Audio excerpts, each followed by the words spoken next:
ଜୟ ମା ଦୁର୍ଗା। 30 ସେପ୍ଟେମ୍ବର ଆପଣମାନଙ୍କର ସବୁ ମନୋକାମନା ପୂରା ହେବ। କାରଣ 30 ସେପ୍ଟେମ୍ବର ଦୁର୍ଗା ମହାଷ୍ଟମୀ।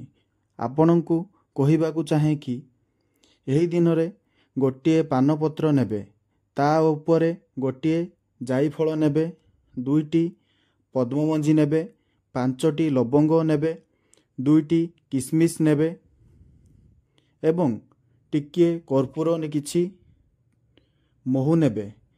ଯେଉଁ ଜିନିଷ ସବୁ ରଖିଲେ ତା ଉପରେ କର୍ପୂର ରଖିଦେବେ। ପ୍ରାର୍ଥନା କରିବେ, ହେ ମା କାଳୀ, ତମ ପାଦ ତଳେ ମୁଁ ବନ୍ଦନା କରୁଛି। ମା ତମେ ଏ ଭୋଗକୁ ସ୍ୱୀକାର କର। ତାପରେ କର୍ପୂରକୁ ଜଳେଇ ଦିଅନ୍ତୁ।